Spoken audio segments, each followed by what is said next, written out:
알면요, 여러분이 살면서 어떤 순간에도 감사할 수 있는 것 같아요.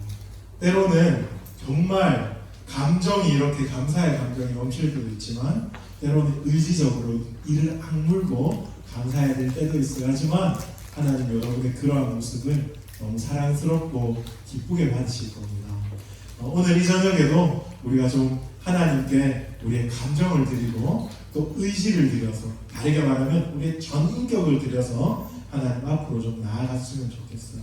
말씀 듣는 시간이 여러분에게 참 유익하고 복된 시간 될 줄로 믿습니다.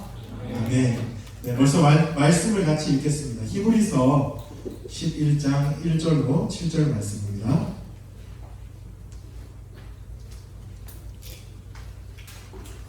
히브리서 11장 1절로 7절까지 말씀을 볼 텐데요. 제가 한 절, 여러분들이 한 절 그렇게 교독하여 읽겠습니다. 제가 먼저 11장 1절을 읽을게요. 믿음은 바라는 것들의 실상이요 보이지 않는 것들의 증거니 믿음으로 모든 세계가 하나님의 말씀으로 지어진 줄을 우리가 아나니 보이는 것은 나타난 것으로 말미암아 된 것이 아니니라.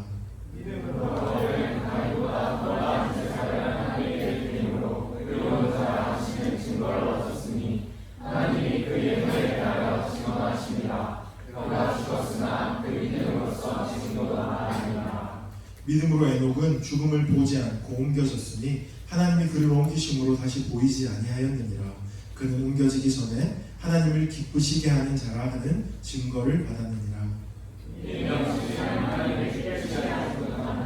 하나님께 나아가는 자는 반드시 받으신 것과 또한 그가 자기를 찾는 자들에게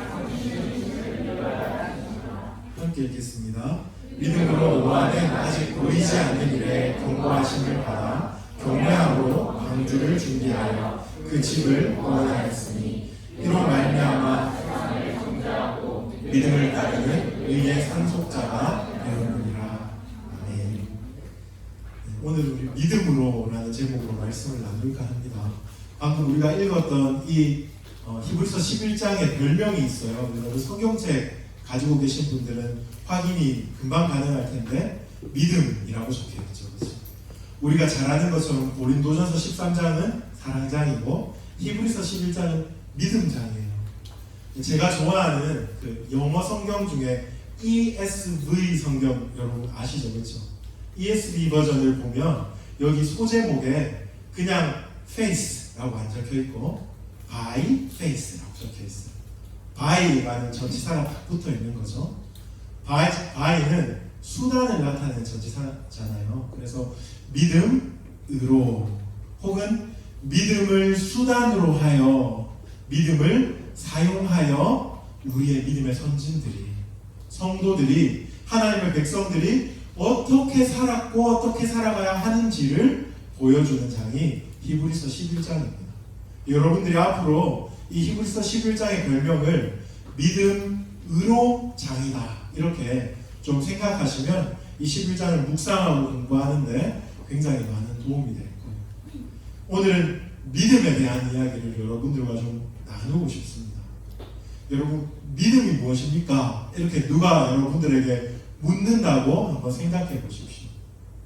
여러분 학교에, 여러분 직장에 믿지 않는 친구들이 교회에서 믿음 하는데 믿음이 뭐냐? 이렇게 물으면 여러분이 설명 잘 할 수 있죠? 그렇죠? 10년, 20년 예수 잘 믿었으니까 믿음이 뭐냐? 이렇게 물어보면 설명 잘 할 수 있어야 돼요. 그런데 실제로 그런 질문 딱 받으면 머리가 하얘지는 거예요. 여러분들이 경험할 겁니다. 참 많이 내가 예수 믿는다 했고 믿음으로 산다 했고 믿음 따라 말씀 따라 살아간다고 그렇게 찬양하고 고백했는데 믿음이 뭐냐? 이렇게 물어보면 무언가 정리된 언어로 정리된 문장으로 믿음은 이런 것입니다 라고 말하기가 참 쉽지 않아요. 그런데 지식이 정리되어 있지 않으면 힘을 발휘할 수 없습니다. 여러분이 청년의 때에 이 중요한 개념들 있잖아요. 우리가 어저께도 종, 그리스도, 평강, 은혜, 아버지 이런 개념들을 정리했던 것처럼 여러분 이런 중요한 개념들은 다 붙들고 있으셔야 돼요. 여러분의 위기의 때, 고난의 때도 그것들이 발휘가 되고 또 복음을 전해야 되는 그 어느 때에도 그것들이 힘이 될 거예요. 오늘 믿음이 뭔지를 우리가 먼저 좀 생각해보고 믿음을 따라 살아가는 것이 무엇인지를 좀 더 생각해보길 원합니다. 저는 이제 석사 논문을 루터의 교회론이라는 논문으로 석사학위를 받았어요. 루터 선생님을 굉장히 좋아하는데요. 루터가 믿음에 대하여 세 가지로 딱 정의했어요. 근데 이 정의가 얼마나 확실하고 바른지 우리가 이렇게 고백하는 웨스트민스터 신조 이런 거 있잖아요. 거기서도 믿음이라고 하면 이 세 가지를 딱 정의합니다. 여러분들이 이 세 가지를 잘 기억하시면 믿음에 대해서 이해하고 설명하기 좋을 거예요. 먼저 믿음은 지식, 그리고 동의, 그리고 신뢰로 이루어진다. 이렇게 루터와 멜랑이톤이 우리에게 가르쳐주고 있습니다. 지식과 동의와 신뢰입니다. 이 세 가지를 갖추고 있어야 구원받는 참된 믿음이다. 우리가 이렇게 말해요. 지식은 뭐겠습니까, 여러분? 지식은 내가 믿는다 할 때 믿음의 내용이 지식이에요. 나는 믿습니다 하는데 뭘 믿는지를 제대로 정리해 있지 않으면 사실은 믿습니다 하는 말은 호공을 치는 메아리인 거죠. 그렇죠? 잘 될 줄 믿습니다. 내일은 좋은 날이 올 줄 믿습니다 하는 것은 그냥 호공을 치는 메아리이고 잘못된 기도예요. 믿음은 내용이 분명히 있어야 합니다. 그 내용이 뭡니까? 주님이 구주시고 또한 우리 삶을 주장하시는 주인이시다 하는 그 내용. 너무 중요한 내용이죠. 뿐만 아니라 우리 구주께서 이 땅에 오셔서 하셨고 감당하셨던 모든 삶과 또한 우리 위하여 고난을 보셨고 십자가에 못 박혀 죽으시고 3일 만에 부활하심으로 어떤 것들을 이루었는지를 믿는 것이 믿음의 내용이에요.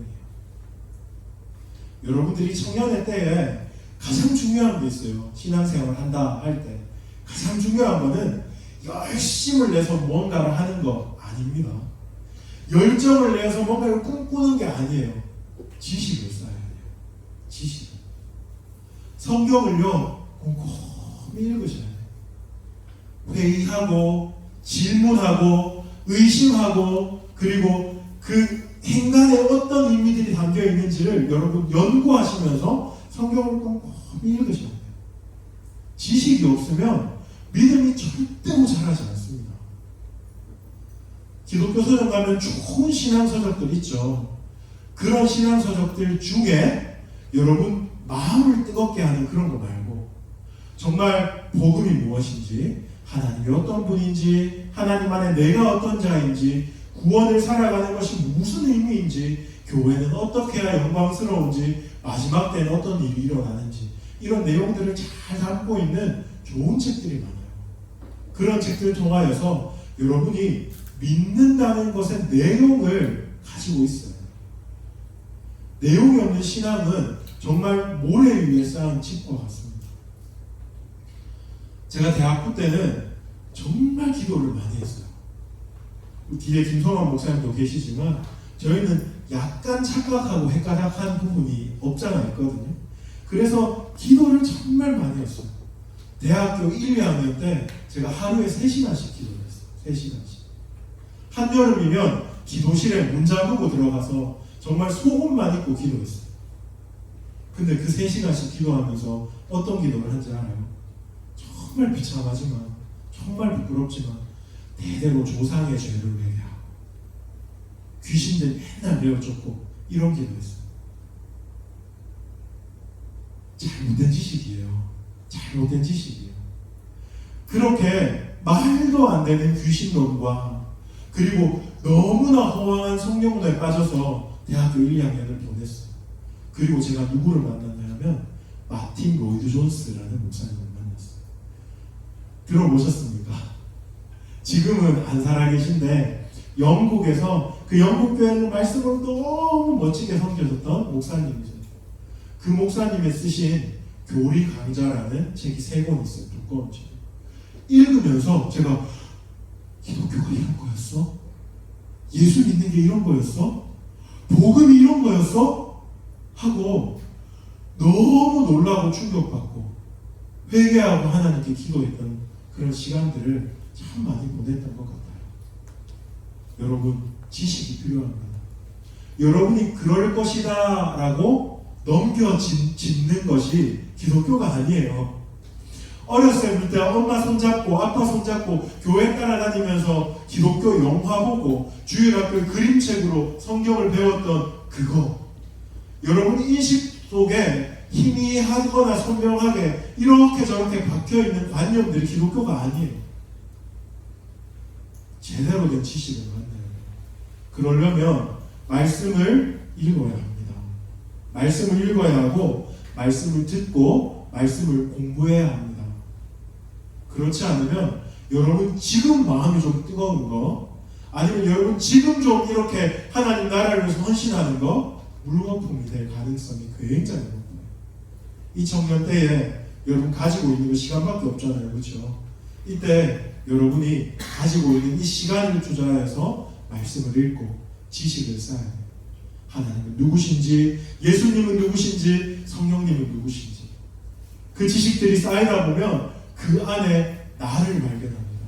내가 어떤 자인지, 내가 얼마나 죄인인지 뿐만 아니라 내가 얼마나 보배롭고 영광스러운 성도인지 발견하는 것. 그 구원에 대한 아주 확실한 부분이거든요. 이런 것들을 제대로 아는 것이 믿음입니다. 내가 예수님을 믿는다 하는데 주기도문 외우고 사도신경 외우고 그거 두 개 다 나가면서 정말 천국에 가면 이렇게 하나님이 세상을 이처럼 사랑하사 독생자 주신 그런 말씀 딱 매달려가지고 그렇게 가는 거 말고 좀 풍성하게 복음을 알고 그리고 말씀을 좀 여러분의 실력으로 이렇게 잘 쌓아 놓았으면 좋겠습니다. 그게 지식이에요. 근데 이런 지식이 우리 가운데 탁 만나는 지점이 있어요. 그게 바로 동의라고 말합니다. 동의는 그냥 고개를 끄덕끄덕 하면서 맞아, 그 말 좋은 말이야, 맞는 말인 것 같아, 그게 동의가 아니고, 이 동의는 이 지식이 내 마음에 탁 부딪히고 심기는 그 지점이에요. 마음이 깨뜨려지는 그 사건을 우리는 동의라고 부릅니다. 사도행전을 보면 마음에 대한 이야기가 굉장히 많이 나와요. 사도 베드로가 3,000명, 5,000명을 회개시킬 때 그들의 마음이 깨뜨려졌다 이런 표현이 나와요. 그리고 사도 바울이 빌립보 교회에 가서 자주장사 루디아를 만나서 복음을 전했을 때 그의 마음이 열렸다 이런 표현이 있어요. 마음은 단지 그냥 마음을 말하는 것이 아니고 우리의 전 인격을 말하는 겁니다. 말씀의 지식이 나를 딱 만났을 때 나의 세계가 와장창 깨어지는 경험을 하는 거예요. 나의 지성과 나의 감성과 나의 의지가 그 말씀의 지식 앞에 복종되어지고 그 말씀의 지식을 fully accepted 하는, 완전히 이렇게 받아내는 그러한 일이 생기는 것이 바로 동의라는 거예요. 여러분이 어렸을 때부터 교회를 다녔을 거예요. 그리고 그 누구보다 말씀의 지식이 많을지도 모르겠어요. 그런데 여러분이 이 복음이 여러분을 딱 충돌하면서 여러분이 완전히 끼어지는 경험을 한 번도 못 해봤다면 여러분들은 성도가 아니에요. 아무리 많은 말씀을 알고 있고 하나님이 살아계신 것을 여러분이 동의하는 수준에 있다 할지라도 여러분들 성도가 아니에요. 복음의 지식이, 그 복음의 내용이 구주 되심과 나의 주인 되신 그 예수 그리스도가 십자가에서 나를 위해서 죽으셨다는 그 사실이 내 마음을 충돌할 때, 단단하고 완악하고 정말로 하나님 앞에 교만한 마음이 와장창 깨지고, 맞아요 주님만이 나의 유일한 구원자세요 하는 그 회심의 경험, 자기 깨어짐의 경험이 없으면 실제로 믿음이 없는 거예요. 여러분 신앙생활 하면서 그런 경험들 한 번씩 다 있으시죠? 그렇죠? 다 있으셔야 해요. 저는 많이 만나봤어요. 안수 집사님인데, 장로님인데, 심지어 신대원에 가서 내 친구, 룸메이트 쓰는 전도사님인데 그런 경험이 없이 그냥 사람들한테 등 떠밀려서 그냥 공동체의 어떤 그런 분위기에 등 떠밀려서 직분을 맡고 그런 사람들 참 많이 봤어요. 능력이 없어요. 힘이 없어요. 정말로 하나님의 백성에게 드러나야 하는 향기와 영광이 보이지 않아요. 어제도 목사님이 여러분들한테 챌린지 했지만 정말 하나님, 내가 이 복음 앞에 내 자신이 완전히 깨어지는 그런 경험을 할 수 있도록 은혜 베풀어 주십시오. 세상이 뒤집혀야 해요. 정말 마음이 깨어져서 물처럼 녹아서 하나님, 나는 죄인입니다. 나의 구원자가 예수님밖에 없습니다. 이 복음이 나의 소망이고 영광이고 생명입니다라고 고백하는 이 동의의 일이 일어나야 한다는 거예요. 이 동의의 일이 일어나고 나면 이제 지식과 동의에 대한 이야기 했잖아요. 마지막에 뭐 남았습니까? 신뢰가 우리 가운데 이제 역사하게 됩니다. 이 신뢰는 그냥 믿는 것을 말하는 것이 아니에요. 그냥 내 내면 안에서 맞아요, 믿어요, 그렇게 살아갈게요 하는 그런 결단, 다짐뿐만 아니라 삶의 자리에서 손과 발이 움직이는 것까지를 포함합니다. 이 신뢰는 그냥 내 내면의 영역에서 일어나는 것이 아니고 나의 육체적인, 물리적인 영역에서, 영적인 영역, 통합적인 영역에서 일어나는 실천과 행실까지 다 포함하고 있는 거예요. 내가 주님을 신뢰하며 삽니다 라고 말하면서 하나님이 기뻐하지 않는 방향으로 걸어가는 사람은 없겠죠. 내가 하나님을 신뢰하며 삽니다 하면서 하나님을 기쁘시게 하고 그분께 영광 돌리는 것을 꿈꾸지 않고 나를 높이고 나를 사랑하고 내가 명예롭고 영광스러워지는 길을 쫓아가는 사람은 없겠죠. 신뢰의 모습은 삶으로 잘 드러나는 그러한 모습입니다. 오늘 히브리서 11장의 기자가 이 세 가지 지식과 동의와 신뢰 중에 무엇을 이야기하냐면요, 신뢰의 영역을 이야기하는 거예요. 믿음을 따라 살아가는 삶. 우리가 두 발을 딛고 이 땅을 살아가는데 두 발을 딛고 살아가는 이 땅에서 우리가 처하고 있는 시 공간에서 어떻게 살아야 정말 믿음으로 사는 건가 하는 이야기를 우리에게 가르쳐 주고자 합니다. 아주 용이하게 가르쳐줘요. 개념을 잘 정리해 주고요. 또 모델들을 딱 우리에게 제시해 줘요. 저는 노아의 홍수 이전에 아주 대표적인 세 사람, 아벨과 에녹과 노아까지만 볼 거예요. 오늘 7절까지만 볼 건데 오늘 히브리서 기자가 그렇게 믿음의 사람을 딱 모델로 삼아주면서 실제로 믿음으로 사는 것은 이런 거야 하고 알려줍니다. 제가 그랬어요. 제가 이렇게 교리를 공부하고 그리고 지식을 쌓고 나서 그래 한번 살아봐야지 라고 삶의 필드에 딱 뛰어들었을 때 잘 되지 않는 걸 경험했어요. 그런데 나보다 한 발 앞서 걸어가주는 믿음의 선배님들, 신앙의 모델들이 있으니까 좀 수월하더라고요. 같이 걷고 같이 씨름하고 그리고 나보다 한 발짝 걸어간 그 사람을 따라가고 넘어졌을 때 그 사람이 손 내밀어서 일으켜주고 그리고 그 사람을 모델 삼아서 함께 걸어갈 때 신앙이 수월하더라고요. 아마 여러분이 이 자리까지 오셨을 때 그런 여러분의 모델, 멘토, 믿음의 동역자들이 분명히 있었을 거예요. 나는 더 이상 못 가겠다. 나는 더 이상 믿음이 안 생긴다 했을 때 한 걸음만 같이 가보자. 한 걸음만 같이 가보자. 뭐가 있는지 같이 한번 가보자 하고 당겨주고 밀어준 사람들이 있어서 아마 여러분 이 자리까지 왔을 거예요. 중등부, 고등부, 대학부, 청년부가 지나면서 이 시대의 젊은이들이 우수수 떨어져요. 그쵸? 교회를 떠나요. 예전에는 참 주변에 예수 믿는 사람 많았던 것 같은데 내가 청년이 되어서 돌아보니까 나밖에 안 남았어요. 나밖에 안 남았어요. 여러분이 특별해서 그렇습니까? 여러분이 잘나서 그렇습니까? 여러분 밀어주고 끌어주는 이 공동체가 있기 때문에 그렇잖아요. 여러분 신앙의 멘토가 있었고 여러분을 위해서 그렇게 기도해주는 부모님이 계셨고 여러분 앞서 걸어가던 선배들이 있어서 우리는 이 믿음의 길을 걸어가고 있는지도 모르겠습니다. 오늘 히브리서 기자는 지금 위인에 대한 이야기를 하는 것이 아니에요. 너무 놀라운 사람들, 우리는 정말 그들의 발끝조차 쫓아가지 못하는 사람들, 아벨, 노아, 에녹 얘기하는 것이 아니고 우리와 같은 자, 이 땅을 믿음으로 어떻게 살아가는지 우리의 선배님들의 내용들을 열거하는 것. 좋은 정의와 좋은 모델. 여러분들이 신앙생활 할 때 참 중요한 거라는 것도 여러분 생각하면서 말씀으로 들어가 봅시다. 먼저 좋은 정의를 줍니다. 히브리서 11장 1절을 보십시오. 같이 한번 읽어볼까요? 다시 히브리서 11장 1절 시작. 믿음은 말하는 것들의 실상이요 보이지 않는 것들의 증거니. 여러분 이걸 보면서 눈치를 채야 됩니다. 아, 히브리서 기자는 지금 굉장히 실용적인 정의를 주고 있구나.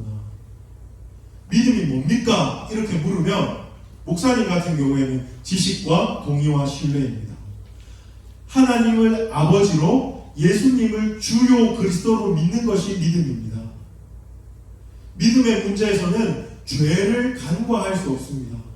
내가 죄인 되었다는 것과 오직 예수님만이 나의 구세주라는 것을 믿는 것입니다. 뭐 이런 아주 원론적인 설명들 할 수 있잖아요. 그렇죠? 그런데 히브리서 기자는 믿음은 하고 정의를 주는데 굉장히 실용적인, 정말 그 의미를 딱 붙들고 바로 살아낼 수 있는 그런 지금 정의를 주고 있는 거예요. 뭐라고 말하고 있습니까? 바라는 것들의 실상이다. 그리고 보이지 않는 것들의 증거다. 두 가지 이야기예요. 바라는 것들의 실상, 보이지 않는 것들의 증거. 요거를 제가 쉬운 성경으로 한번 읽어드릴게요. 믿음은 우리가 바라는 것들에 대해 확신하는 것입니다. 또한 보이지는 않지만 그것이 사실임을 아는 것입니다. 이렇게 쉬운 성경 버전으로 풀어놓았습니다. 믿는다는 것이 무엇인지 실용적인 정의 두 가지를 목사님 좀 풀어드릴게요. 하나는 바라는 것들을 확신하는 거예요. 무슨 말이냐면 우리가 예수 믿었을 때 하나님 우리에게 주신 약속이 있어요. 약속. 아주 보편적인 약속이 있어요. 뭐냐면 너희는 예수 믿으면 이제는 하나님의 자녀가 되는 거야. 구원받을 거야. 마지막 때에 수치를 당하지 않을 거야. 천국 문 앞에 가서 하나님이 너희 눈에 있는 모든 눈물을 닦아줄 거야. 잘하였도다 착하고 충성된 종아, 네가 작은 일에 충성하였으니 주인의 즐거움에 참여할지어다 말씀하시면서 위로해 줄 거야. 천국이 있을 거야 하는 약속을 주세요. 이 약속은 우리가 보편적으로 다 받는 겁니다. 근데 또 개인적으로 주신 약속이 있어요.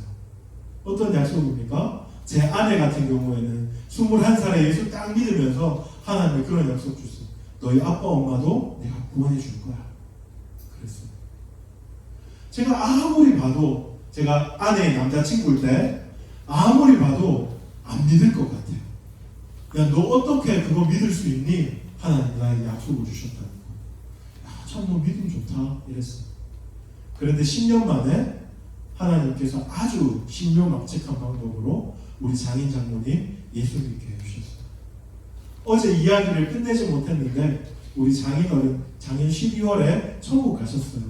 7년 동안 지금까지 살았던 모든 삶보다 가장 행복한 삶을 사셨어요. 암이 3번이나 또 재발이 됐어요.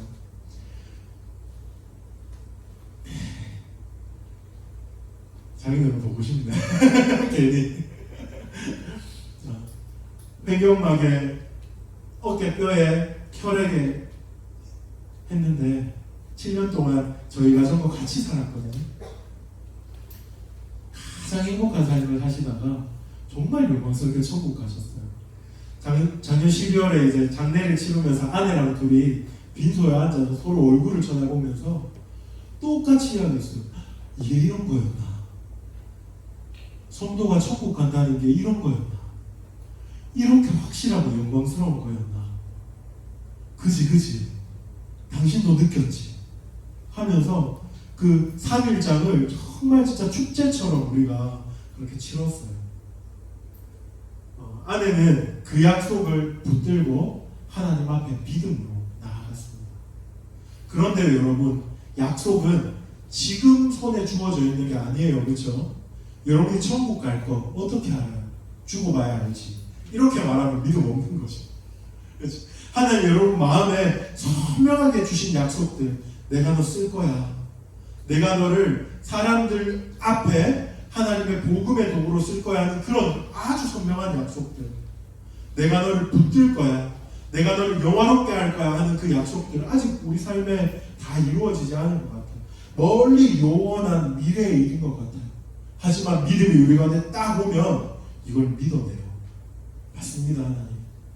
아직까지 내 손에 잡힌 거 아니지만, 아직까지 내 옆에 딱 와 있는 거 아니지만, 하나님께서 말씀하셨기 때문에, 하나님께서 약속하셨기 때문에 믿습니다. 그렇게 고백하는 것이 성도가 가진 믿음입니다. 여러분 죽어봐야 천국 가는지 안 가는지 아는 거 아니에요. 하나님 여러분을 자녀 삼아 주셨을 때, 여러분을 십자가가 믿어지게 하셨을 때, 여러분 천국은 따놓은 당상인 겁니다. 내가 때로는 넘어져요. 내가 때로는 실패해요. 내가 때로는 실수해요. 그때만 하나님 최첨표 딱 들고 탈락 하는 거 아닌 거 여러분 너무 잘 알고 계시죠? 그렇죠? 심지어 내가 나를 포기할 때도 나의 아버지 되신 하나님 나를 포기하지 않는다 하는 것이 약속의 확실함입니다. 믿음은 그런 거예요. 이 땅을 살아갈 때 무수한 고난과 무수한 회의와 무수한 의심과 무수한 아픔과 무수한 대적들이 일어나서 우리의 믿음을 흔들 거예요. 그때 믿음은 반드시 이깁니다. 아까 전에 찬양인도 하는 형제가 어제하고 또 다른 형제가 섰어요. 저 너무 좋았어요. 믿음이 모든 것을 이기네 하는데 제가 와, 저 친구는 그 흑인 예배 가도 잘할 수 있겠구나. 제가 군종병으로 카투사 2년 섬기면서 흑인 목사님 섬겼거든요. 할렐루야! 막 이러면서 예배를 드렸어요. 제가 이렇게 아버지 하면서 기도하니까 그 목사님 제 뒤통수 좀 탁치면서 야! 예배해! 뭐 하고 있어? 저 기도하고 있는데요.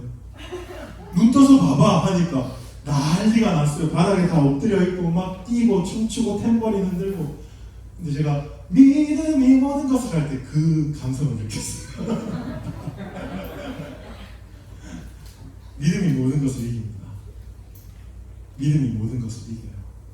그것을 믿는 것이 믿음입니다. 여러분 이 살얼음판 같은 길을 어떻게 여러분이 걸어갈 수 있다고 확신합니까? 믿음 때문에. 하나님의 약속, 하나님의 약속이기 때문에 바라는 것들이 확실히 일어날 것을 믿는 것이 믿음입니다. 그럼 하지만 믿음이 우리는 어떻게 말합니까? 하나님은 영이신 하나님을 믿어요. 영적인 세계가 있다는 걸 믿어요. 그리고 영적인 원리가 있다는 걸 믿고 영적인 싸움이 있다는 것을 믿으면서 살아가는 거예요. 그게 믿음입니다. 우리가 눈에 보는 게 다가 아니에요. 여러분 무슨 말인지 알죠? 그렇죠? 여러분 삶을 살아가면서 눈에 보이는 것 그리고 논리적인 인과관계가 다가 아니에요. 하나님은 시간을 뚫고 들어오시는 분이에요. 우리의 시간이 그냥 1분 그리고 1시간 그리고 하루 그리고 한 달 이렇게 굉장히 논리적으로 흘러가는 것 같지만 하나님은 역사의 주관자가 되셔서 그 사이 틈을 비집고 뚫고 들어오는 거예요. 한 계단 한 계단 밟고 올라가는 것이 아니고 도약이 있어요. 그것을 우리가 믿고 살아가는 겁니다. 하나님의 개입, 섭리라고도 하죠. 그것을 믿는 것이 믿음입니다. 만약에 여러분이 영적인 세계를 믿지 않는다면 우리의 신앙은 신념으로 전락합니다. 마치 무슨 이즘 있잖아요. 무슨 이즘 이런 것처럼 여러분이 크리스찬이즘을 믿고 살아가는 거예요. 아니죠. 지금도 성령으로 역사하시고 지금도 성령으로 동행하시고 지금도 우리 삶을 간섭하시고 우리 삶을 이끄시고 그분이 원하는 대로 데려가시는 하나님이 계시다는 걸 믿고 사는 것이 믿음이에요. 복음이 얼마나 다른지 여러분들이 알아야 돼요. 세상이 말하는 것과 너무너무 달라요. 그냥 예수 믿으면 도덕적으로 윤리적으로 잘 살고 사람들한테 손가락 받지 않고 사는 것 말고 복음이 내 열정을 자극하여서 내 힘으로는 못하지만 하나님의 힘으로 해서 내가 높은 곳에 올라가는 것 말고 완전히 다른 세계.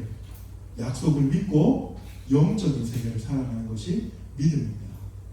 요거를 사용해내지 못하면 여러분들이 믿음으로 사는 것은 환상이에요. 환상.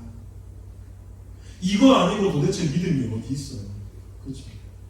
이거 아니고 도대체 뭘 믿어요? 잘 될 거야. 내일은 잘 될 거야. 내일은 잘 될 거야. 그건 자주체면이에요. 믿음이 아니에요. 믿음이 아니에요. 내가 이렇게 열심히 했으니까 하나님이 계신다면 갚아주실 거야. 그건 믿음이 아니에요.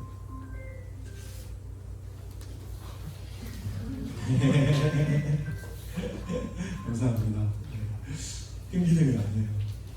믿음의 정의 여러분 잘 붙들고 살아야 합니다. 2절 한번 볼까요? 2절이 이렇게 말해요. 선진들이 이로써 증거를 얻었느니라. 선진들이 이로써 by faith, 이로써가 by faith예요. 믿음을 사용하여 증거를 얻었다. 이 증거를 얻었다는 말은 제가 헬라어로 보니까, 영어 성경으로 보니까 commendation이라는 영어로 되어 있더라고요. 인정을 받았다로 여러분이 번역하면 더 이 히브리서 11장이 잘 이해될지도 모르겠어요. 믿음을 이렇게 사용하는 살면 하나님이 우리를 인정해 주시는 거예요. 제가 어제도 말씀드렸지만 우리가 가진 것이 뭐가 있어요? 우리가 하나님 앞에 내세울 수 있는 것이 별로 없잖아요.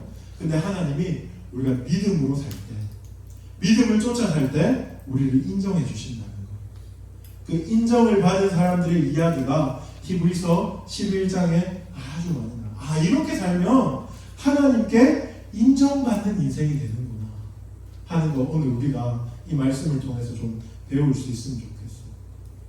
이렇게 믿음을 따라서 인정받으며 살아갔던 사람들 3명이 나오죠. 그렇죠? 아벨이 나오고, 그리고 에녹이 나오고, 그리고 노아가 나옵니다.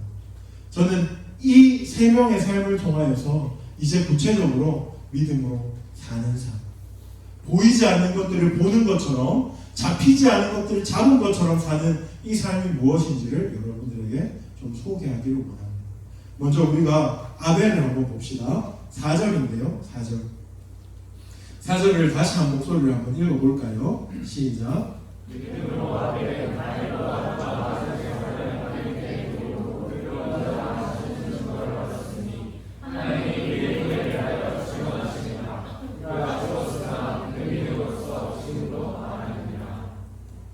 히브리서 기자는 아벨을 딱 우리에게 제시합니다. 아벨이 첫사람의 아들이잖아요. 그렇죠? 아담과 하와의 아들입니다. 그렇기 때문에 시간 순서적으로도 아벨 이야기를 가장 먼저 하지만 논리적으로도 히브리서 기자는 아벨 이야기를 하면서 믿음으로 사는 삶의 가장 핵심적인 주제, 꼭 필요한 주제를 꺼내고 있어요. 뭡니까? 예배입니다. 예배에 대한 이야기를 우리 가운데 가장 먼저 하고 있어요. 우리가 믿음으로 산다, 하나님을 섬기면서 산다, 하나님을 신뢰하면서 산다, 보이지 않는 영적인 세계가 있는 것을 알고 산다, 이렇게 말할 때 우리 삶에서 그 모든 일을 가능케 하는 것, 그 모든 일에서 힘과 용기와 능력을 받게 하는 것이 바로 예배입니다. 예배라는 주제를 여러분이 딱 붙들고 살아야 믿음으로 삽니다. 그래서 어떤 사람은 예배에 성공하면 인생에 성공하고 예배에 실패하면 인생에 실패한다, 이런 이야기까지 하더라고요. 정말 예배가 중요하고 핵심적인 주제입니다. 여러분 예배 잘 드리고 있죠? 그렇죠? 우리가 삶의 자리에서 드리는 이 예배, 여러분이 삶의 자리에서 공부하며 또 하나님 앞에 드리는 치열한 그 예배도 너무너무 중요하지만, 실제로 하나님이 내가 너에게 은혜 베풀어 주겠다라고 약속하신 은혜의 방편인 공예배에 대한 부분도 우리가 반드시 좀 잘 기억해야 돼요. 오늘 본문 다시 봅시다. 믿음으로 아벨은 가인보다 더 나은 제사를 드렸다, 이렇게 말하고, 그래서 하나님께 의로운 자라 하시는 인정을 얻었다, 증거를 얻었다인데, 인정으로 바꾸면 아벨은 제사 잘 드려서 하나님이 너 의롭다라는 인정을 받았다라고 말하고 있습니다. 본문에서는 가인보다 더 나은 제사를 드렸다, 이렇게 말하지만 실제적으로 이 사건을 다루고 있는 창세기 4장에 가보면 가인은 아예 예배 실패했어요. 비교해서 가인도 썩 잘 드렸는데 아벨은 더 나은 제사를 드렸다라고 말하는 것처럼 우리가 읽힐 것 같아서 창세기 4장의 이야기를 제가 꺼내는 거예요. 창세기 4장 가면 이렇게 말해요. 하나님께서 가인과 그의 재물은 받지 않으셨다. 하지만 아벨과 그의 재물은 받으셨다 하는 거예요. 가인은 제사에 실패했고 아벨은 제사에 성공했다라고 딱 보여주고 있어요. 어떻게 아벨이 제사에 성공했는지 요 말에서 우리가 실마리를 찾을 수 있어요. 아벨은 창세기 4장으로 한번 가보겠습니다.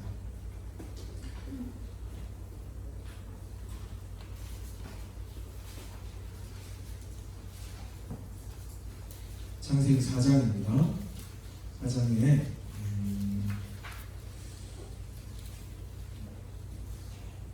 4장 4절 5절을 제가 한번 읽어드릴게요. 창세기 4장 4절 5절.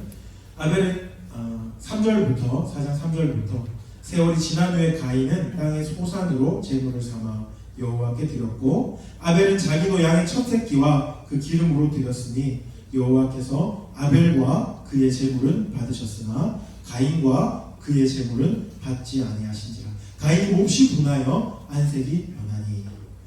우리가 찾을 수 있는 신발이는 하나님께서 아벨의 예배를 받으셨다, 아벨의 제사를 받으셨다 이렇게 표현하지 않고 아벨과 그의 제물을 받으셨다라고 지금 이야기하고 있는 겁니다. 여기서 하나님이 받으시는 참된 예배, 우리가 제대로 드려야 하는 공예배가 어떤 예배인지를 우리는 여기서 배울 수 있어요.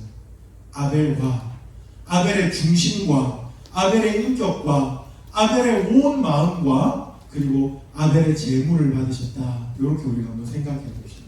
이 두 가지에 있어서 성경은 우리에게 아주 잘 가르쳐줘요. 먼저 중심에 대한 이야기, 중심에 대한 이야기. 다윗이 밧세바를 보냈어요. 여러분 너무 잘 알죠, 그렇죠?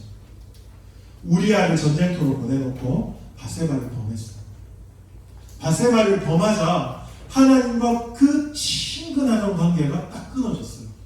근데 정말 소름 돋는 거 뭔지 아세요? 끊어졌다는 걸 다윗은 몰라요. 그냥 습관적으로 그냥 하던 대로 그냥 예배도 드리고 말씀도 읽고 그렇게 살았어요. 근데 하루 나단 선지자가 딱 와서 다윗을 꾸중하는 거예요. 너 그러면 안 돼. 하나님이 너가 밧세바를 취하기 위하여 우리아를 죽이신 그 사건과 하나님 앞에서 얼마나 악한지를 알고 계셔 라는 말씀을 딱 했을 때 우리 다윗이 하나님 앞에 시편을 고백하잖아요. 그렇죠? 하나님 중심의 진실함을 하나님께서 원하시오니. 어제 우리 찬양했죠. 그렇죠? 주의 자비를 쫓아 내 생각을 하나님 깨끗게 하여 주십시오 하면서 정말 핵심적으로 했던 고백이 뭐냐면 하나님이 받으시는 예배는 깨어진 심령이다. 상하고 통회하는 마음을 하나님께서 받으신다라는 고백을 해요. 하나님께서 아벨과 아벨의 제사를 받으셨다 할 때 아벨과 아벨의 중심과 아벨의 마음과 아벨의 온 마음을 받으셨다 할 때 그 마음은 깨뜨려진 마음입니다. 정말 하나님을 하나님으로. 죄의 핵심이 뭐라고 했어요?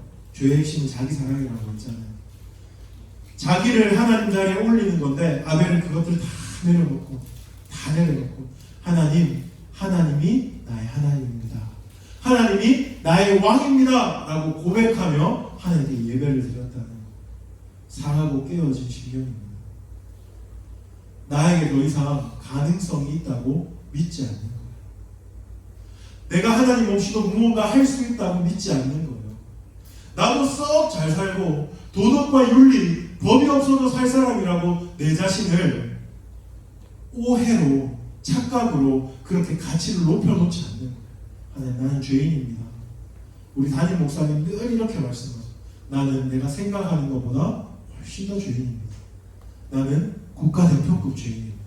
그렇게 하나님 앞에 고백하면서 겸손하게 하나님 앞에 나아가는 그 상하고 통회하는 심령, 다 깨어진 마음으로 나아가는 예배를 하나님께서 받으신다 하는 겁니다. 제가 어제 기도할 때도 여러분에게 말씀드렸어요. 죄는 여러분이 생각하는 것보다 훨씬 더 심각해요. 그냥 컨닝 한 번 한 거, 아니면 2,000원 내야 되는데 1,500원만 낸 거, 아니면 엄마한테 거짓말 한 거, 아니면 다른 사람의 상처 주고 마음을 아프게 한 거, 요거는 죄의 표면적인 그냥 모습이에요. 하나님, 내가 이번 주는 꽤 썩 잘 산 것 같아요 라고 고백하는 게 아니고, 내 속에 정말 또아리를 틀고 있는 자기중심성과 이기성, 나밖에 모르는 이 죄를 하나님 앞에 내어놓고 예배의 자리로 나와야 합니다. 습관을 쫓아서, 아니면 당연히 해야 되기 때문에, 찬양팀이기 때문에, 임원이기 때문에, 교사이기 때문에 교회에 나와서 영혼 없이 앉아있는 그 예배가 불가능하다는 걸 여러분들이 꼭 알고, 정말로 세리하고 창기처럼 하나님 앞에 고개도 들 수 없을 정도로 나와서, 하나님, 나는 할 수 없는 죄인입니다. 하나님 아버지, 주님의 긍휼이 아니면, 주님의 은혜가 아니면 나는 하나님 하루도 살 수 없는 자입니다 하고 하나님 앞에 나와서 온전히 드리는 그 중심, 그 온 마음, 그 핵심을 하나님께서 지금도 기다리고 있다는 겁니다. 한 번을 예배해도, 정말 한 번을 예배해도 여러분이 그 중심을 가지고 나와야 합니다. 그때 하나님은 다윗의 중심을 받아주셨어요. 그리고 다윗의 삶을 회복시키기 시작합니다. 혹시 여러분 삶에서 이런 중심이 행방불명되어 있지 않습니까? 예배도 드리고 다윗처럼 말씀도 읽고, 그리고 나라를 다스리며 하나님 이름도 수없이 말하는데 실제로 영적으로 하나님 관계가 딱 끊어져서 더 이상 하나님으로부터 오는 그 아름다움과 그 영광과 그 놀라운 것들 하나도 경험하지 못하고, 마치 고아처럼 광야를 걸어가는 사람처럼 그렇게 살아가고 있지 않습니까? 예배가 회복돼야 돼요. 예배가. 하나님 어디 있는 거예요? 하나님 왜 나를 돌봐주시지 않는 거예요? 하나님은 믿음이 이런 거예요? 하기 전에 하나님 앞에 나아가서 겸손하게 여러분 마음 다 깨뜨리고, 하나님 이 예배 시간에 나에게 은혜 베풀어 주십시오 라고 나아가는 것, 그 예배를 하나님이 지금도 기다리고 계세요.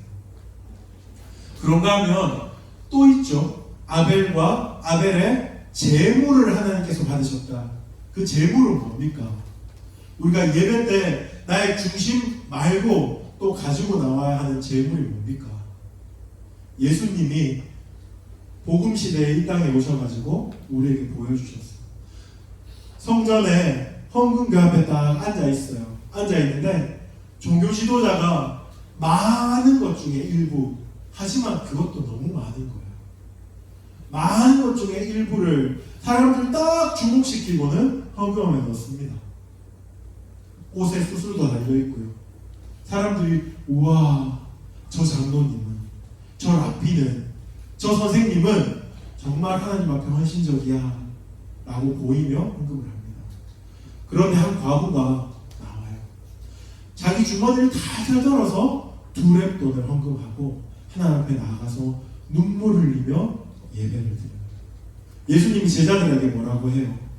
저 과부가 드린 것이 정말 하나님이 받으시는 참된 예물이다. 왜요? 과부는 전부를 드린 겁니다. 여러분이 하나님 앞에 예배한다고 할 때 여러분에게는 가장 귀한 것, 여러분이 가장 아끼는 것 드리는 것으로 죄송하지만 부족해요. 하나님의 달란트를 드립니다. 하나님의 실력 중에 일부를 드립니다. 하나님의 아끼는 시간 중에 정말 빼고 빼서 최고를 드립니다. 그것도 너무 좋지만 그게 아니에요. 전부를 드리는 겁니다. 이게 무슨 말인지 아세요? 내 것은 없습니다 라고 고백하는 거예요. 여러분이 지금 가지고 있는 여러분의 집안, 환경, 실력, 그리고 여러분이 가지고 있는 물질과, 그리고 여러분이 가지고 있는 스펙들, 내 것이 아니라고 하나님 앞에 고백하는 겁니다. 하나님, 다 하나님으로부터 온 것입니다 라고 고백하는 사람의 예배를 받으십니다. 진짜 예수를 제대로 믿으면, 진짜 내 삶이 그리스도 앞에서 깨어지고 완전히 변화된 사람이면 이 말이 무슨 말인지 알 거예요. 제가 청년 사역을 할 때 어떤 청년이 물었어요. 목사님 11조 꼭 해야 돼요? 하고 물었어요. 그리고 공부를 많이 해봤어요. 11조는 구약시대의 잔재라는 거예요. 잔재. 특별히 구약시대에 양 잡고 소 잡는 그 율법의 행위들과 11조는 같은 맥락이라는 거예요. 근데 신약시대로 와서는 양 잡고 소 잡지 않잖아요. 그렇죠? 안식일을 기억하여 거룩히 지키라는 정신만 남아있을 뿐이지 안식일날 여러분 중에 일하지 않기 위해서 엘리베이터 스위치 안 누르는 사람 없잖아요. 그렇죠? 제가 이스라엘 갔더니 일요일날 엘리베이터가 스위치를 안 눌려도 1층에 섰다가 문이 열렸다 닫히고 2층에 섰다가 문이 열렸다 닫히고 이렇게 하는 엘리베이터가 있는 거예요. 가이드한테 물었어요. 저건 뭡니까? 그러니까 엘리베이터 스위치를 누르는 일 하지 않기 위하여 유대인들은 그 엘리베이터 탄다는 거예요. 7층 가고 싶잖아요. 1층에서 2층에서 문을 닫히고 3층에 문을 닫히고 4층에 문을 해서 7층까지 가서 내리는 거예요. 얼마나 종교적인 열심이 타고나요. 놀랍죠? 지금도 그래요. 지금도. 여러분 이스라엘에 성지순례 가거나 출장 가실 일 있으면 한번 유심히 보세요. 호텔의 하나는 이방인들을 위하여서 그 개 같은 이방인들을 위하여서 스위치를 누르도록 만들어 놓고 하나는 유대인들이 주일날 열렸다 닫혔다 그 시스템을 마련했다. 불도 손으로 켜면 그 율법에 어긋난 거 여러분 아세요? 그래서 안식일날은 밤에 6시 되면 불이 자동적으로 켜져요. 굉장하죠? 무슨 얘기하다가 이 얘기하는 거지. 아무튼 그렇게 열심히 특심히 그런 예배, 이런 예배 말고 하나님이 정말 받기를 원하는 것은 여러분의 모든 것 중심으로 11조가 의미하는 게 뭐냐 하면 율법을 잘 지키는 게 아니에요. 하나님 내가 10개를 본 것 중에 내가 하나님 특별하십니까? 하나님 정말로 내가 하나님이니까 내가 피 같은 10분의 1을 드립니다가 아닌 거죠. 그렇죠? 내 전부를 하나님께 드리는 그 신앙 고백으로 10분의 1을 드리는 거예요. 구약이든 신약이든 그 정신을 우리가 살아내는 거죠. 살아내는 거. 11조 안 드리면 지옥 갑니까? 아니에요. 11조 안 드리면 하나님께서 여러분 천둥번개와 벼락을 내리십니까? 여러분 산업을 축복하지 않으셔서 여러분들 아무리 열심히 일해도 여러분 일에 성과가 없습니까? 그런 거 아니에요. 하나님 그런 분 아니세요.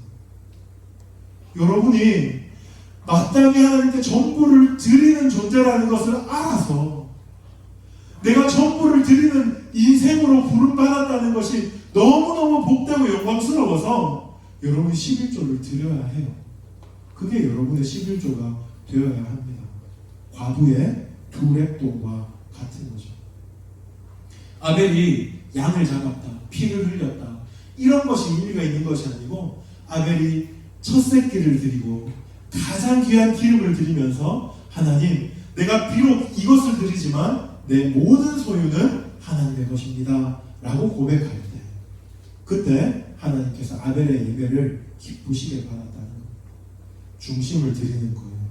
다 깨어진 중심 주밖에 없습니다. There is none like you.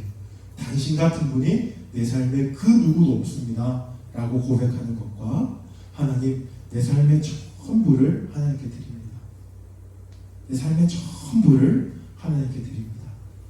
때로는 경제적으로 너무 쫓겨서 어떤 달에는 감사원금 한 번도 못하고 지나갔던 저의 무수한 시절이 있어요. 아내와 함께 한 달치를 살아야 하는데 3주가 되니까 돈이 다 떨어졌어요. 돈 내라는 거 아니에요.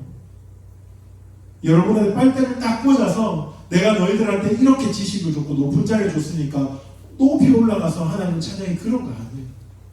하나님 다 아시거든요. 여러분 전부를 원하세요. 그것이 족살 한 톨이라도 괜찮아요. 그렇게 하나님께 예배하는 예배, 그것이 여러분 신앙의 결정적인 자리를 차지할 겁니다. 제가 너무 사랑하는 우리 담임 목사님은 40년 목회를 하시면서 후배들이 목사님을 목회를 하면서 무엇에 가장 관심을 두고 집중하셨습니까? 했을 때 틀림없이 이렇게 나는 예배에 목숨 걸었다. 그렇게 얘기해요. 제가 그 목사님을 보면서 정말 예배에 목숨을 걸려고 몸부림치고 애를 써요. 여러분 오늘 저를 만나서 나중에 저의 얼굴도 잊혀지고 저의 말씀도 잊혀지지만 요거 하나 딱 붙들면 성공이에요. 나는 예배에 목숨 거는 인생. 난 예배에 목숨 걸고 하나님을 예배하는 인생이 될 거야 하는 이 다짐과 소원 하나가 딱 남으면 저는 너무너무 행복할 것 같아요. 하나님이 예배 제대로 드리는 사람 절대로 버리지 않으십니다. 할렐루야. 네. 아벨을 통하여서 예배에 대해서 말씀하셨어요. 우리가 이렇게 예배 드리는 것뿐만 아니라 믿음으로 산다고 할 때 또 한 가지 중요한 주제가 있어요. 예배만큼 중요한 주제가 있는데 그것은 동행이라는 주제예요. 동행. 아 정말 잡고 싶다 그렇죠? 팔이 잡았게요. 못 잡았어. 여러분 성경 구약 성경에 보면 하나님과 동행하였더라라고 평가받았던 두 인물이 있습니다. 누군지 아세요? 에녹과 노아예요. 에녹과 노아. 오늘 우리가 이 두 사람을 통하여서 우리가 믿음으로 산다고 할 때 예배만큼 중요한 동행. 이 예배는 그냥 우리가 러프하게 반으로 잘라서 우리가 교회에서 공동체에서 일어나는 거라면 동행은 오히려 삶의 자리에서 여러분이 혼자 살아가는 그 세상 속에서 일어나는 일이겠죠. 그렇죠? 그래서 이 동행이라는 주제도 여러분이 굉장히 중요하게 한번 다루어 봐야 합니다. 먼저 에녹을 통하여서 우리에게 동행에 대해서 이야기해 줍니다. 5절과 6절인데요. 여러분 5절과 6절을 한번 읽어 주시겠어요? 시작.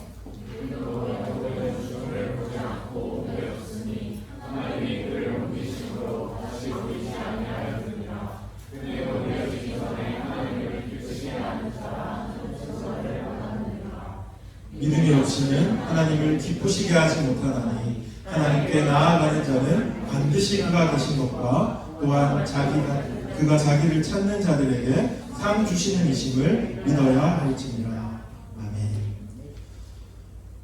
에녹이 하나님과 동행했던 것의 실마리를 우리는 5절과 6절에서 발견할 수 있습니다. 에녹이 하나님과 동행한다고 했을 때 우리가 먼저 살펴봐야 되는 것은 에녹의 인생의 목표예요. 인생의 목표. 에녹의 인생의 목표는 무엇이었냐면요. 하나님을 기쁘시게 하는 것이었습니다. 하나님을 기쁘시게 하는 것. 어저께 제가 얘기했잖아요. 사도 바울이 예수님을 자신의 메시아요, 구원자로 딱 만났을 때 사도 바울은 주님은 나의 구원자십니다 라는 고백에 머무르지 않고 나는 당신의 종입니다. 나는 그리스도의 종입니다 라는 고백에까지 나아갔어요.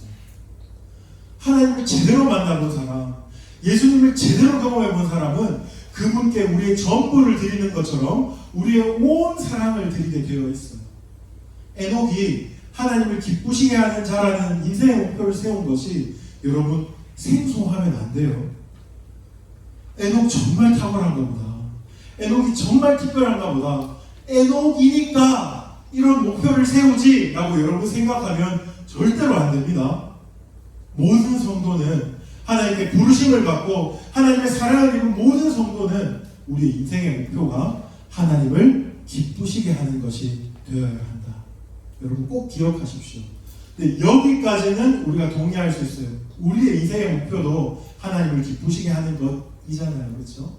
에녹은 목표만 딱 세워놓고 거기서 머무르지 않았어요. 그러면 하나님을 기쁘시게 하려면 어떻게 해야 되는가를 공부하고 고민했어요.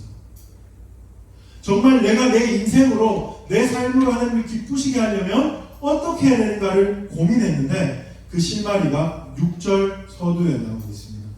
믿음이 없이는 하나님을 기쁘시게 하지 못하나니 하나님께 나아가는 자는까지 한번 끊어서 볼게요. 믿음이 없이는 하나님을 기쁘시게 하지 못하나니 하나님께 나아가는 자는, 이것을 뒤집어서 제가 말해볼게요. 하나님을 기쁘시게 하려고 하는 자는 믿음으로 하나님께 나아가야 한다. 말 되죠? 그렇죠? 하나님을 기쁘시게 하려는 자는 믿음으로 하나님께 나아가야 한다. 인생의 목표가 하나님을 기쁘시게 하는 거예요.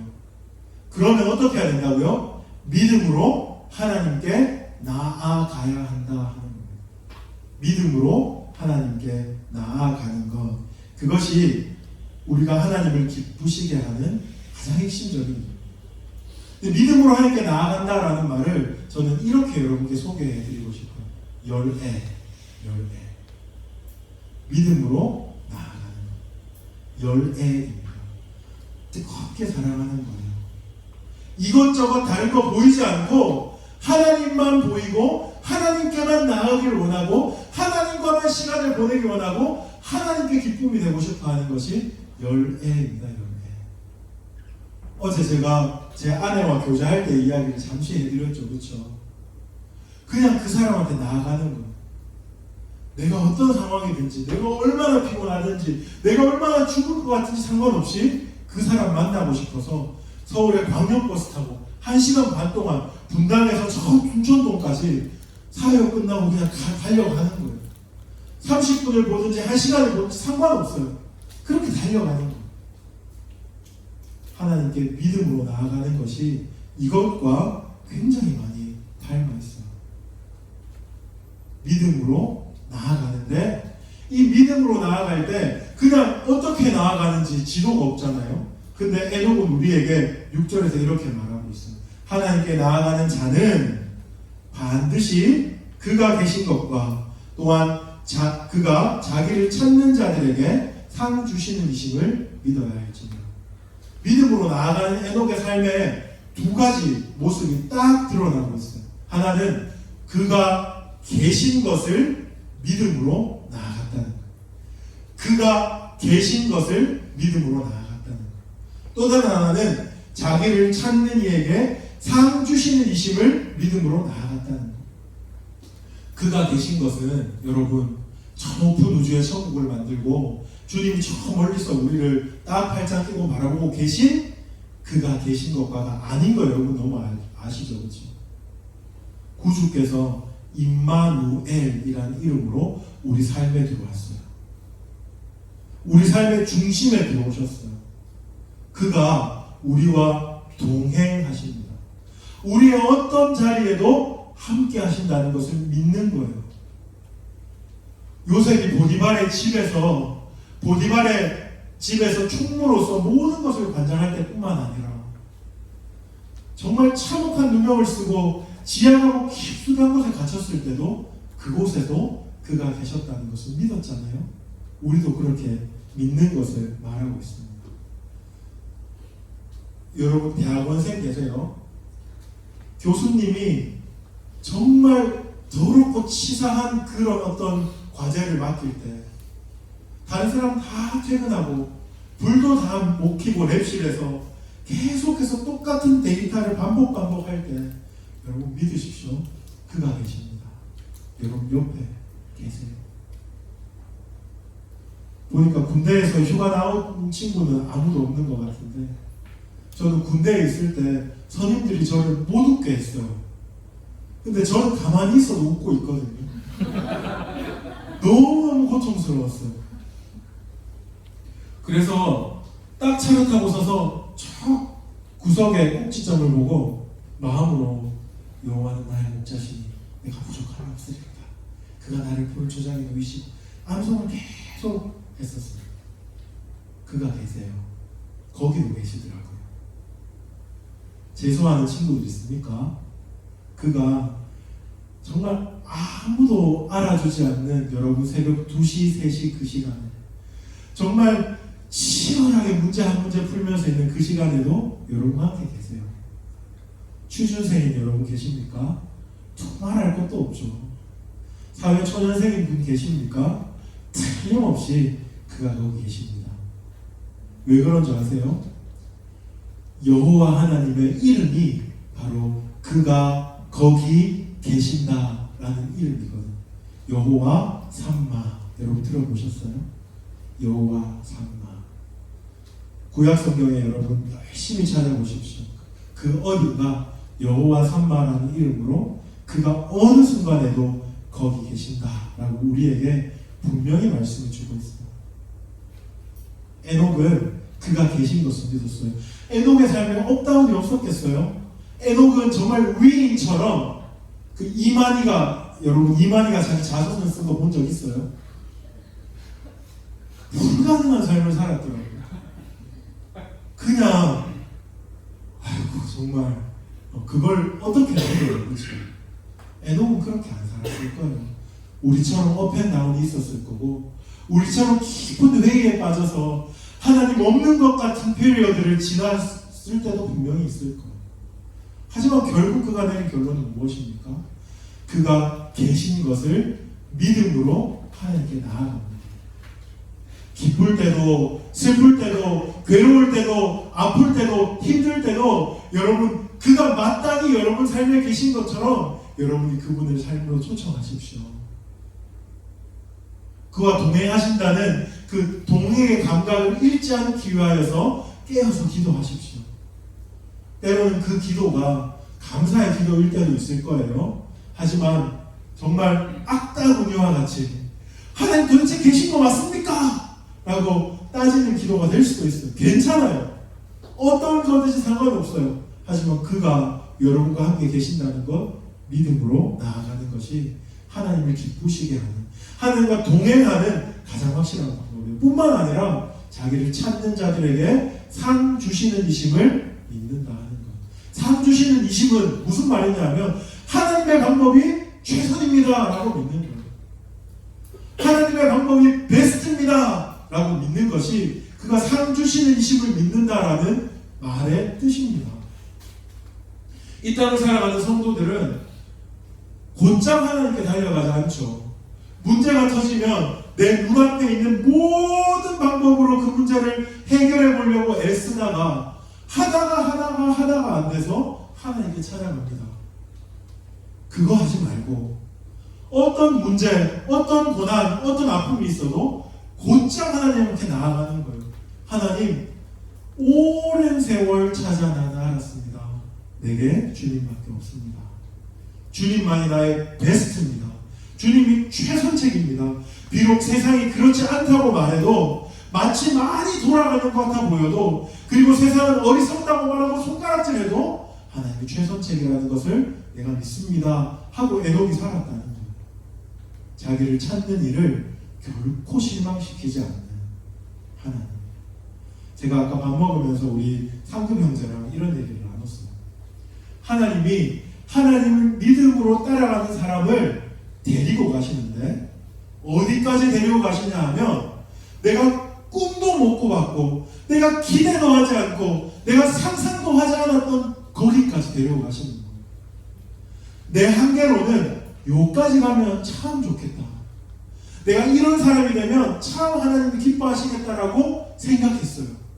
근데 하나님을 쫓아가니까 그가 계신 것과 자기를 찾는 이에게 상 주시는 이심을 믿으며 따라가니까 계속 오버컴이 일어나는 거예요. 넘고 넘어요. 그래서 우와, 놀라운 자리까지 하나님 데려가요. 여러분 그런 거 한번 경험하면서 우리가 정말 믿는 것처럼 믿고 사는 것처럼 사는 거 한번 살아봤으면 좋겠어요. 많은 무수한 믿음의 선배들이 그런 삶이 진짜 있다라고 우리에게 말해주고 있잖아요. 에녹도 마찬가지예요. 여러분 삶의 목표를 잘 설정하십시오. 뭐 10년 안에 2억 만들기 이런 거 뭐 괜찮아요. 그런데 그런 것보다 훨씬 더 분명하고 확실하고 확고한 여러분의 목표가 나는 하나님을 기쁘시게 할 거야 하는 그 목표를 세우고 그가 여러분 삶에 여러분의 모든 걸음에 여러분의 모든 자리에 계시다는 것을 신뢰하고 그분이 가장 좋은 것 주신다고 믿고 그분을 따라가는 그 삶이 동행입니다. 동행. 함께 걸어가는 것. 그런데 이 동행의 길에요 항상 우리를 넘어뜨리려고 하는 대적이 있다는 거 여러분 알고 계셔야 해요. 우리는 진공 상태에서 신앙생활하는 게 아니라는 거 여러분 반드시 알고 있어야 돼요. 제가 처음에 믿음의 정의에 대해서 얘기할 때 영적인 세계가 있고 영적인 전쟁이 있다라고 분명히 말씀드렸죠. 그렇죠? 눈에 보이지 않아요. 하지만 하나님과 마귀가 있어요. 마귀는 우는 사자와 같이 삼키자를 두루 찾는 거짓의 악입니다. 여러분 예수를 믿었어요. 틀림없이 하나님의 백성이 되었어요. 하지만 그 하나님의 백성으로서 정말 사는 것처럼 살고 영광스럽게 살고 믿음을 사용하면서 사는 삶을 못 살도록 여러분은 어떻게든 무력화시키려고 애쓰는 게 마귀예요. 그 영적 전쟁이 있어요. 끊임없이 실족하게 만들고 끊임없이 의심하게 만들고 끊임없이 하나님 쪽으로 가지 못하도록 만드는 그 마귀의 세력이 있다는 거예요. 이 싸움을 싸우면서 사는 것이 우리의 동행에 있어서 또 다른 과제라는 것을 여러분들이 꼭 기억하십시오. 마귀는 어떻게 하면 피해요? 우리가 대적하면 피해요. 여러분 영성을 몇 갑자나 이렇게 내공처럼 쌓아야 가 해야 가는 게 아니고 예수 그리스도의 이름으로 마귀는 대적하면 피한다는 것도 여러분들이 기억하십시오. 너무 무서워할 필요는 없지만 실제로 이런 싸움이 있다. 이런 싸움 속에서 어떻게 살아야 하는가 하는 것을 우리가 마지막으로 한번 보기 원합니다. 누구 남았습니까? 노아 7절 같이 한번 읽어보겠습니다. 시작.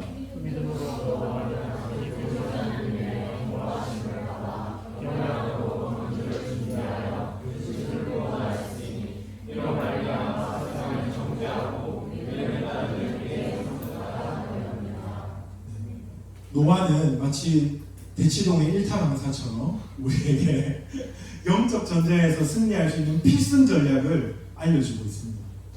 두 단어인데요. 두 단어만 뽑아서 볼 텐데 첫 번째는 경외함입니다. 경외함. 두 번째 단어는 정죄입니다. 정죄. 여러분 영적 전쟁에서 승리할 때 하나님을 딱 붙드는 것이 영적 전쟁에서 승리의 비결인데 하나님과 동행하는 이 텐션을 놓치지 않는 것이 영적 전쟁에서 승리의 비결인데 그러기 위해서 두 가지를 기억하라는 거예요. 하나는 경외입니다. 여러분 경외가 뭔지 아세요? 경외를 어떤 말로 여러분 정의할 수 있습니까? 많은 말로 정의할 수 있겠죠. 근데 저는 세월을 거듭하고 성경 공부를 거듭할수록 경외에 대한 정의가 선명해져요. 많은 사랑으로부터 비롯된 두려움. 이렇게 저는 정의해요. 많은 사랑으로부터 비롯된 두려움입니다. 하나님과 나 사이에는 밀당하는 관계가 절대 아니에요. 썸 타는 관계가 아니에요. 하나님은 하나님이고 나는 피조물이잖아요. 하나님을 사랑합니다 라고 표현할 때 그 사랑이란 말로 하나님에 대한 두려움과 존경과 그분께 영광 돌리는 우리의 마음을 다 담을 수 없어서 성경은 경외라는 너무 좋은 단어를 주고 있어요. 경외. 하나님을 두려워하지만 사랑하는 것. 너무너무 사랑하지만 만만하게 여기지 않는 것. 그분 앞에 내 모든 것을 드림으로 그분을 섬기며 그분을 즐거워하는 것. 그게 경외예요. 이 경외가 영적 전쟁에서 왜 그렇게 필수적이냐 하면 영적 전쟁에서 핵심은 뭡니까? 말씀을 따라 살아가는 거잖아요. 그렇죠? 마귀의 말을 따라 살아가는 것이 아니고 말씀을 따라 살아가는 건데 경외가 없으면 순종이 불가능합니다. 경외가 없으면 순종이 불가능해요. 여러분이 하나님을 사랑합니다 라고 말할 때 마치 내가 얘를 사랑하는 것처럼 돈을 사랑하는 것처럼 명예를 사랑하는 것처럼 하나님도 사랑합니다 하면 하나님 말씀에 귀를 기울이고 순종할 어떤 이유도 없어요. 그런데 많은 성도들이 그렇게 살아가는 거예요. 네 하나님 사랑합니다. 하지만 저는 돈도 사랑해요. 네 하나님 사랑합니다. 나는 명예도 사랑해요. 이 시험 꼭 쳐야 되겠어요. 이런 타협과 조율 속에서 사랑하긴 하지만 점점점이 항상 있는 인생은 정말 제대로 순종하지 못하거든요. 순종 못하면 영적 전쟁에서 지는 거죠. 그래서 경외가 필요합니다. 노아가 어떻게 하나님을 경외했습니까? 노아는 악하고 음란한 세대를 대표하는 그 시대에 하나님 말씀을 듣고 바보처럼 산 꼭대기에 방주를 지었어요. 성경학자들 간에 이견이 있지만 주로 100년에서 120년 사이라고 해요. 방주를 지었던 기간이 하루 이틀이 아닙니다. 1, 2년이 아니에요. 100년, 120년 사이 동안 자기 속에 얼마나 많은 갈등이 있었겠어요. 그렇죠? 저 밑에서 시집가고 장가가고 돈 벌고 살고 하는 사람들 보면서 하늘을 아무리 쳐다봐도 비가 오지 않을 것 같은데 얼마나 갈등하며 고민했겠습니까? 하지만 결국 믿음으로 뭘 선택했다고요? 경외하며 순종하는 것을 선택했다고요. 여러분, 이게 영적 전쟁이에요. 만만치 않습니다. 너무 만만치 않아요. 세상은요, 한 목소리를 내어서 우리가 신앙생활 잘하는 것을 반대해요. 우리가 넘어지기를 염원하고 있어요. 그럼에도 불구하고 하나님을 경외하기 때문에, 하나님이 신 줄 알기 때문에, 하나님이 천지를 창조하신 분인지 알기 때문에, 하나님이 그 아들 독생자 나에게 주셨던 그 사랑의 하나님인 걸 알기 때문에, 하나님이 은혜로 이 땅을 통치하시고 마침내 다시 오신 마라나타 주 예수여 어서 오십시오 하는 그 재림 주님이라는 걸 알기 때문에 경외하는 거예요. 눈에 보이지 않지만, 손에 잡히지 않지만, 아직까지 약속이 이루어지지 않았지만 믿음으로 신뢰하며 살아가는 것이 영적 전쟁입니다. 경외예요. 경외가 없으면 여러분 절대 순종할 수 없습니다. 다시 앞으로 돌아갈게요. 경외하려면 지식이 필요해요. 하나님 어떤 분인지 알아야 해요. 하나님 여러분에게 어떤 일들을 일으키신지를 알아야 해요. 그거 모르면 하나님을 예배하지도 경외하지도 순종하지도 따라가지도 못해요. 순환 구조가 되는 거죠. 저는 이 경외의 싸움에 여러분 꼭 승리하길 원합니다. 그분을 순종할 수 있길 원합니다. 마지막으로 하나가 남았죠. 그렇죠? 경외 말고 어떤 단어가 있었어요? 정죄. 지금 노아는 세상을 정죄함으로 영적 전쟁에서 이기고 있어요. 이 세상을 정죄했다는 것이 노아가 못질하면서 대패질하면서 저 밑에 있는 사람들, 아이고 저거 빠져 죽을 것들, 저거 바보 같은 것들 하고 욕했다는 말이 아니라는 거 여러분 잘 알겠죠? 그렇죠? 노아의 인격이 그 정도였을 수도 있겠지만 아닐 가능성이 아주 높아요. 여기서 정죄했다는 것은 두 가지 의미로 생각할 수 있는데요. 하나는 뭐냐면 그 소리를 듣지 않았다는 거예요. 그 소리를 듣지 않았다는 거예요. 하나님을 경외했다는 것은 하나님의 음성에 귀를 기울였다는 거예요. 세상을 정죄했다는 것은 세상의 소리에 귀를 기울이지 않았다는 겁니다. 이게 영적 전쟁에 노아가 승리할 수 있었던 거예요. 얼마나 많은 사람들이 노아에게 와서 때로는 회유를 하고 때로는 설득을 하고 때로는 조롱을 하고 때로는 욕을 하면서 노아가 이 방주 짓는 것을 멈추려고 했겠어요. 그렇죠? 옷이라고 널고 가지고. 맞죠? 그런데 노아는 그 소리를 듣지 않았다는 거예요. 여러분에게 외골수로 살아라 하는 얘기를 하고 있는 거 아니에요. 흑백 논리에 빠져가지고 세상과는 교류를 단절하고 그냥 교회에 와서 기도하며 살아라는 얘기가 아닙니다. 여러분이 얼마나 적극적으로 세상에 귀를 기울이고 있는지 한번 돌아보세요. 얼마나 소극적으로 하나님의 음성에 귀를 열고 있는지 돌아보세요. 그거 바꾸라는 거예요. 반대로 만들라는 거예요. 말씀은 그렇게 안 듣고, 죄송해요. 우승하는 거 아닌데. 말씀은 그렇게 안 듣고, 성경은 그렇게 안 읽고, 하나님 말씀 묵상하는 것은 그렇게 게을리하면서 유튜브는 왜 그렇게 많이 보는 거예요? 핫하다고 하는 것 다 따라해야 되고, 맛있는 집은 다 가봐야 되고, 유명한 책은 다 읽어봐야 되고, 왜 그렇게 사는 거예요 도대체? 제 얘기입니다. 죄송합니다. 그러면 안 되는 거잖아요. 그렇죠? 영적 전쟁에서 이긴다는 것은 세상에 대해서 굉장히 소극, 알아도 그만, 몰라도 그만, 인 것들이 얼마나 많아요.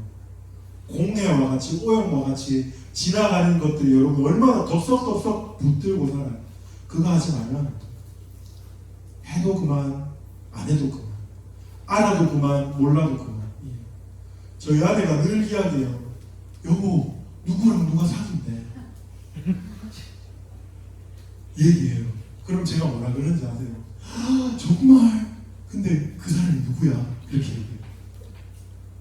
텔레비전 잘 안 보니까 누구랑 누가 사귀는데 그 사람이 누군지도 잘 모르는 삶을 사는데도요, 아무 어려움이 없어요. 목사라서 그런지 모르겠지만 그렇게 여러분 좀 사세요. 좀 바보처럼 어리석게 정보에 그렇게 안 빨라도 되니까. 하지만 여러분, 오늘 하루를 여러분이 믿음으로 살아내려면 아침에 큐티 안 하고 살 수 있습니까? 오늘 하루 여러분들이 이 영적 전쟁에서 이기려면 여러분이 하루에 10분이라도 아니면 30분이라도 기도 안 하고 살아낼 재간이 없잖아요. 맞죠? 그거 하자는 거예요. 노아가 세상을 정죄했다는 것이 바로 그러한 것. 여러분 좀 꼭 기억했으면 좋겠어요. 저는 청년 시절에요, 하나님 음성 듣기를 굉장히 원했어요. 하나님 음성 듣기를 굉장히 원하면서 하나님께 이렇게 기도했어요. 하나님 좀 알려주십시오. 하나님 좀 알려주십시오. 그러면 하나님 저 아시잖아요. 고2 때 예수님 만나가지고 대학교 1, 2학년 때 하루에 3시간씩 기도하고 얼마나 신실해요. 그렇죠? 아시잖아요. 하나님이 알려주시기만 하면 내가 그거 다 행할게요. 그렇게 하면서 하나님께 기도했어요. 예를 들면 이런 거예요. 이 학교 갈까요? 저 학교 갈까요? 얘랑 사귈까요? 얘랑 사귈까요? 이런 거. 이번 여름에 시간 어떻게 보낼까요? 이런 것들 하나님께 물었어요. 하나님 알려주시면 내가 틀림없이 할 거예요. 깊이 있고 할 거예요. 그거 하나님 알려주세요. 라고 기도했어요. 근데 하나님께서 거의 안 알려주셨어요. 거의 안 알려주셨어요. 제가 학교를 갈 때도 우리 상금 형제한테 얘기했는데, 저도 한동대는 합격했고 경대 연구과는 후보였거든요. 엄청 한동대를 가고 싶었는데 하나님 저를 경대로 보내셨어요. 저희 아버지와 어머니와 누님과 사촌 형님과 모든 사람을 동원해서 저를 경대에 끝까지 보내셨어요. 하나님께 굉장히 불만이 많았어요. 사람을 만날 때도 마찬가지였고요. 장래를 설정할 때도 마찬가지였고요. 하나님이 묵묵부답이고 때로는 무능력하신 분처럼 저한테 어떤 말도 해주시지 않았을 때가 훨씬 많았어요. 하나님 뜻만 알면, 하나님이 가라고 하시는 길만 알면 그 길로 달려갈 텐데 왜 이렇게 안 알려주시냐고 하나님께 때로는 너무 불만스럽게 기도했을 때가 참 많이 있어요. 근데 목사가 되고 나이가 40이 넘고 이제 좀 알았어요. 아, 하나님이 나를 못 믿으셨던 거구나. 알았어요. 무슨 말인가 하면 우리는 이렇게 생각해요. 길만 알면 내가 이 길을 걸을 거야. 방법만 알면 내가 이 방법을 선택할 거야. A인지 B인지만 하나님이 확실히 알려주면 내가 틀림없이 하나님 뜻대로 걸어갈 거야 라고 믿었는데, 제가 아까 말씀을 드렸던 것처럼 저는 제 생각보다 훨씬 더 죄인이더라고요. 간혹가다 정말 실수로 하나님이 알려주실 때가 있잖아요. 그렇죠? 너가 이렇게 했으면 좋겠어 라고 하면 예 하나님 할렐루야 제가 그 길을 걷겠습니다 라고 하지 않아요. 하나님 이게 말이 됩니까? 하나님 이 길을 가라고 하시는데 실제로 모든 승산과 승률은 이 길을 가르치고 있잖아요. 모든 사람들이 합리적이라고 말하고 모든 사람이 옳다고 말하는 건 이 길이잖아요. 하고 하나님이 알려주시면 그때 다시 팔짱을 딱 끼는 거예요. 그리고 의심하고 재고 그리고 시간 끄는 나 자신을 발견하게 됩니다. 그래서 하나님이 어떤 방법을 우리에게 사용하시는지 아세요? 동행이라는 방법을 사용하시는 거예요. 길을 알려주고 이 길을 걸으면 돼 라고 하지 않고 하나님께서 우리의 손을 딱 붙들고 우리는 알 수도 없고 우리는 이해할 수도 없고 우리는 종착지를 도무지 알지 못하지만 한 걸음 한 걸음 한 걸음 한 걸음 그분을 따라가다 보면 하나님이 원하시는 지점에 가 있는 그 동행이라는 방법을 사용하시는 거예요. 노아는 알았어요. 노아는 하나님 음성의 귀를 기울이는 것이 얼마나 어리석은 일인지, 하나님 음성의 귀를 기울이는 것이 얼마나 비현실적인 건지, 얼마나 이상적인 건지, 얼마나 세상이 반대하는 일인지 알았어요.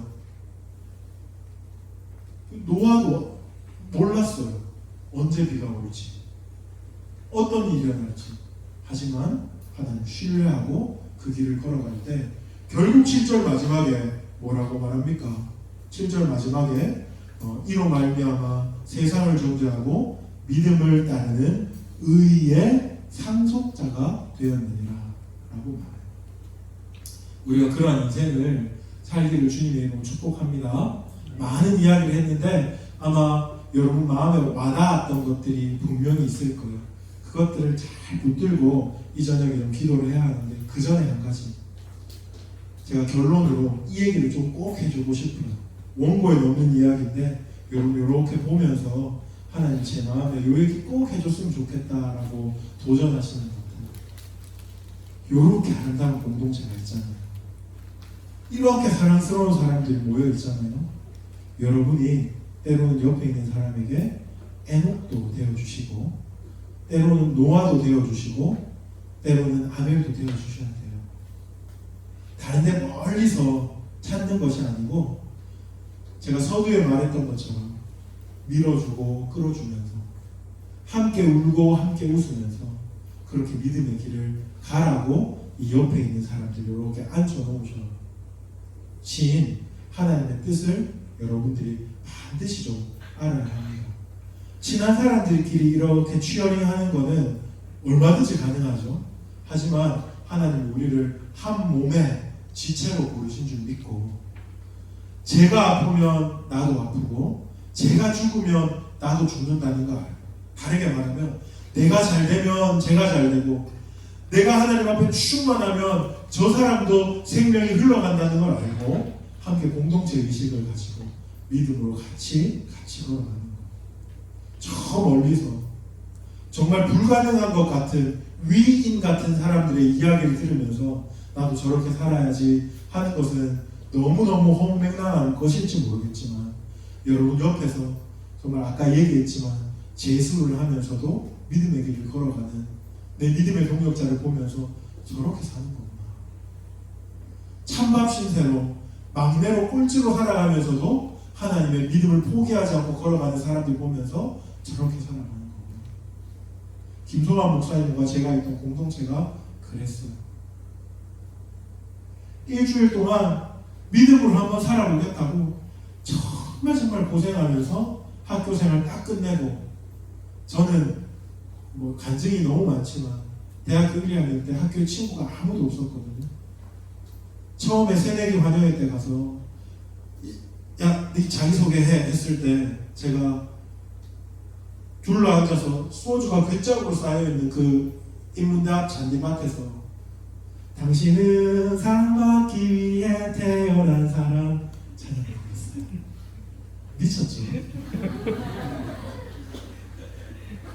1년 동안 아무도 저랑 밥을 안 먹더라고요. 그렇게 내 딴에 믿음 지키겠다고 그리고 어리석은 선택하고 이렇게 살았는데 주일날 교회 딱 가잖아요. 그러면 형님들이 누님들이 저처럼 다 그렇게 살고 오니까 세상에서 찬밥 신세로 믿음을 지켜보겠다고 때로는 왕따를 당하고 때로는 그래서 눈만 보면 안아주고 치어링해주고 그러면서 또 살아가는 거죠.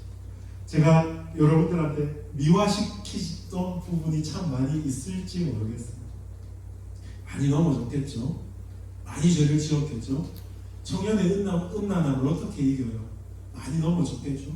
하지만 포기하지 않고 믿음으로 살겠습니다 딱 다짐하고 하루하루 걸어갔던 그 삶에서 정말 내 공동체에 있던 그 형님 누님들은 정말 피부치보다 훨씬 더 저한테 소중한 사람들이었어요. 여러분 그렇게 여러분 공동체를 좀 살려나가길 원합니다. 내가 믿음으로 살고 내 옆에 있는 사람 끌어주고 밀어주면 이 공동체가 정말 여러분의 생명의 샘이 되고 정말 믿음으로 살아갈 수 있는 본부와 기지가 될 거예요. 그렇게 살아서 정말 이 아멘교회 귀한 청년 이 지체들이 정말 세상과 다르다는 것을 보여주고 하나님의 영광이 얼마나 아름답다는 걸 보여주는 그런 믿음의 사람으로 살아갈 수 있기를 주님의 이름으로 축복합니다. 같이 찬양 하나 하고 기도하겠습니다. 찬양은